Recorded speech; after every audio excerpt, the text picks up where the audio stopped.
그 후에 유대인의 명절이 되어 예수께서 예루살렘에 올라가시니라. 예루살렘에 있는 양문 곁에 히브리 말로 베데스다라 하는 못이 있는데 거기 행각 5이 있고 그 안에 많은 병자, 맹인, 다리 저는 사람, 혈기 마른 사람들이 누워 물의 움직임을 기다리니 이는 천사가 가끔 못에 내려와 물을 움직이게 하는데 움직인 후에 먼저 들어가는 자는 어떤 병에 걸렸든지 낫게 됨이러라. 거기 38해 된 병자가 있더라. 예수께서 그 누운 것을 보시고 병이 벌써 오래된 줄 아시고 네가 낫고자 하느냐? 주여, 물이 움직일 때에 나를 못에 넣어주는 사람이 없어 내가 가는 동안에 다른 사람이 먼저 내려가나이다. 일어나 네 자리를 들고 걸어가라. 그 사람이 곧 나아서 자리를 들고 걸어가니라. 이날은 안식일이니 유대인들이 병 나은 사람에게 안식일인데 네가 자리를 들고 가는 것이 옳지 아니하니라. 나를 낫게 한 그가 자리를 들고 걸어가라 하더라. 너에게 자리를 들고 걸어가라 한 사람이 누구냐? 고침을 받은 사람은 그가 누구인지 알지 못하니 이는 거기 사람이 많으므로 예수께서 이미 피하셨습니다. 그 후에 예수께서 성전에서 그 사람을 만나 이르시되 보라, 네가 나았으니 더 심한 것이 생기지 않게 다시는 죄를 범하지 말라. 그 사람이 유대인들에게 가서 자기를 고친 이는 예수라 하니라. 할렐루야, 토요일 큐티 말씀입니다. 오늘은 베데스다 연못에서 치유된 38년 된 병자의 이야기를 성경이 우리에게 말씀하고 계십니다. 베데스다는 자비의 집이라는 뜻의 단어입니다. 그러니 베데스다 연못이라는 말은요, 자비가 가득한 연못이라는 뜻이 되겠죠. 이 연못에 내려오는 전설이 있었습니다. 이 연못에는 한 번씩 천사들이 내려오는데 그 천사들이 내려오면 물이 이렇게 움직인다라는 겁니다. 그렇게 물이 움직일 때, 천사들이 내려왔을 때 가장 먼저 연못에 들어가는 사람, 그 사람은 어떤 병을 갖고 있더라도 다 나음을 입는다, 깨끗이 치유를 받는다라는 전설이 있었습니다. 정말 자비의 집답죠. 어떤 병이든 낫게 해주는 놀라운 은혜가 있는 연못 말입니다. 그런데 문제는 1등만 고침을 받을 수 있다라는 것에 있었습니다.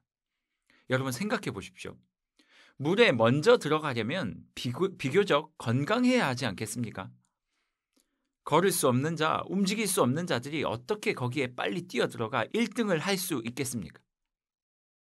빨리 뛰어가야 하니까 분명 그것은 치유의 은혜가 가득한 곳이지만 어떤 사람들에게는 너무나도 무자비한 곳이죠. 빨리 뛰어들어갈 수 없는 자들에게는 단 1%의 은혜도 누릴 수 없는 곳, 그곳이 바로 베데스다 연못, 즉 자비의 연못이었습니다. 그때 예수께서 베데스다 연못으로 오시죠. 그리고 38년 된 병자에게 찾아가십니다. 그리고 그에게 물으세요. 6절입니다. 내가 낫고자 하느냐? 그러니까 38년 된 병자가 예수님께 대답을 합니다. 네, 주님, 당연히 낫고 싶습니다. 물이 동할 때 아무도 나를 연못으로 데려가 주는 자가 없어서 병을 고칠 기회조차 얻지 못했었습니다. 예수님은 그 병자에게 이렇게 말씀하세요. 일어나 너의 자리를 들고 걸어가라. 그리고 병자는 그 말씀에 순종하여 자리를 들고 일어나 걸어가게 됩니다. 예수님의 그 한마디로 그 병자는 깨끗이 치유받게 된 것이죠. 그런데 문제는 그 다음부터입니다. 안식일에 벌어진 이 일 때문에 유대인들은 병자의 병을 고친 자가 누구인지를 찾기 시작했어요. 결국 유대인들은 알게 되었어요. 이 병을 고친 자, 안식일에 병을 고친 자가 예수님이다라는 사실을 말이에요. 그리고 오늘 본문 뒤편에 5장 16절부터 예수님은 이렇게 38년 된 병자를 고친 이 일 때문에 유대인들에게 핍박을 받는 장면이 쭉 기술되어 있습니다. 자비의 집이다라고 이름을 붙인다고 자비의 집이 되는 것이 아니죠. 자비의 집이 되기 위해서는 무엇이 필요합니까? 누군가에게 자비를 베풀 수 있는 사람의 희생과 헌신이 필요한 것입니다. 자비의 집이었지만 많은 사람들에게는 자비의 집이 아니었어요. 어떤 사람에게만 자비의 집이었습니까? 1등에게만. 그 연못이 동할 때 달려가서 그 안에 들어간 1등에게만 자비의 집이었던 이 베데스다 연못에 진정한 자비 되시는 예수께서 찾아오시죠. 그리고 그 예수님께서 절대로 은혜와 자비를 거머쥘 수 없는 38년째 그 자리에 누워 있었던 병자에게 자비를 베푸십니다. 예수님께서 어떤 대가로 그 자비를 베푸셨습니까? 희생과 섬김의 대가로 말입니다. 안식일 날 사람의 병을 고치면 유대인들이 나를 또 괴롭힐 것이다 라는 사실을 알고 계셨지만 예수께서는 능히 그것을 감당하셨고 38년 된 병자를 고치십니다. 이게 바로 참된 자비의 집이지요.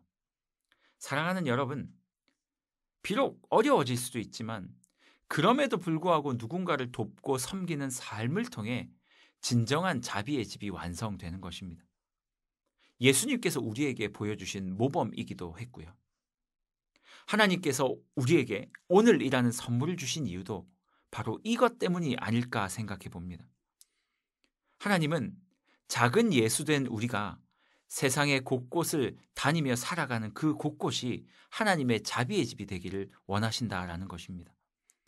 비록 우리의 삶을 하루하루 견뎌내는 것도 힘들고 어렵지만 그럼에도 불구하고 예수 그리스도를 닮아 우리가 세상 가운데서 자비의 집을 이루며 살아가기를 원하는 것, 이것이 하나님께서 우리를 이 땅에 보내신 이유고 우리가 이 땅에 살아가는 이유가 아닐까 생각해 봅니다. 오늘 하루도 예수 그리스도의 자비의 집이 되기를 바랍니다. 여러분이 걷는 그 순간순간이 하나님의 복음을 증거하고 하나님께서 주신 사랑과 희생과 섬김을 세상 사람들에게 흘려보내는 온전한 베데스다, 온전한 자비의 집이 되는 우리의 삶이 되기를 간절히 축원합니다. 기도하겠습니다. 사랑의 하나님, 희생과 헌신을 통해 하나님의 은혜를 흘려보내라 말씀해 주셔서 감사합니다. 오늘 하루 우리의 삶 여전히 힘들고 어렵겠지만 그럼에도 불구하고 하나님께서 우리에게 요구하신 이 요구에 순종하는 우리가 될 수 있도록 은혜 베풀어 주시옵소서. 우리가 희생하고 헌신함으로 말미암아 예수께서 원하시는 대로 자비의 집 베데스다를 이 땅 가운데 이루어내는 하나님의 거룩한 백성 될 수 있도록 역사하여 주시옵소서. 예수님의 이름으로 기도합니다. 아멘.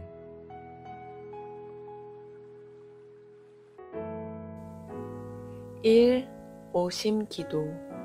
하루 5번 마음을 다해 드리는 기도. 나는 죽었습니다. 제가 주인이 아니고 예수님이 저의 주인이십니다. 예수님은 십자가에서 죽으시고 부활하셨습니다. 부활하신 예수님을 가슴으로 만나서 따라가며 간증합니다. 사랑하는 가족과 함께 영광스러운 승리를 노래합니다.